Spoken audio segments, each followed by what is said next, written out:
حضرت عمر رضی الله عنه پر یارو روان دا یو بچا دا نوجوان دا جوړي او بس سلګای لګیا د جړوي شروع کړي دو روغلال حضرت عمر رضی الله ته روغلای تی چې ویلې جوړي ډیر خفای خیر دا زه خبره د چې سړی جوړي نیمه نه پاتې نو کو چې یار ته ویلې جوړي ته څه تکلیف تا ته چې بس مونږ ډیره غټه ګناه شوی دو ته چې خطبه ابو صالح به معاف کی ته چې نه مونږ ډیره غټه ګناه شوی دو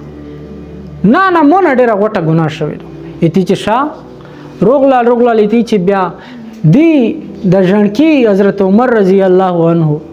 دی ته وی چې ته د نبی علیه الصلاۃ والسلام په دربار کې مو د پر سفرش وکا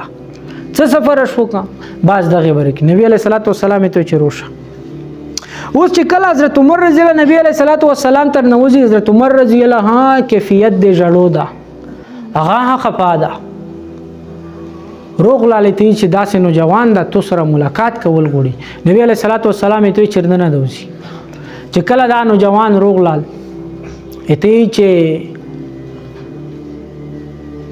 نبی علیه الصلاۃ والسلام ته فرمی چې ویلې ته چې یا رسول الله مونږ ډېره غټه ګناه شوی دو مو به الله معاف نکي ته نه څه ګناه شوی ته مونږ ډېره غټه ګناه شوی نبی علیه الصلاۃ والسلام ته فرمی چې د الله پاک عرش نه ها تو نه غټه ګناه شوی دو وی چې یا رسول الله مونږ ډېره غټه ګناه شوی دو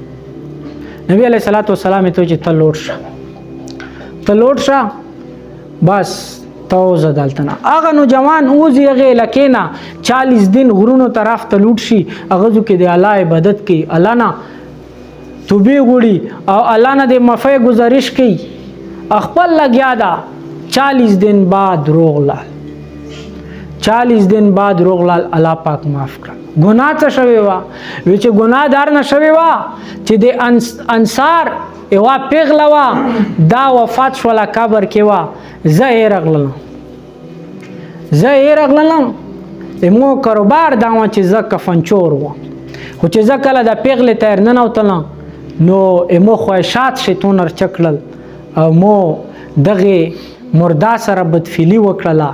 نو هغه مردا هغه زوی کې مو منتجا وکړل چې زه خو د دالته نه پاک کړم خو لیکن قیامت پرې بزان دا حال الله تعالی زبو داغه نه پکې خبره الله تعالی رسو نو بس مو کې یو خوف پیدا شو نو داغه نو جوان ته نبی علیہ الصلوۃ والسلام به خوشخبری ورکړه چې به اوس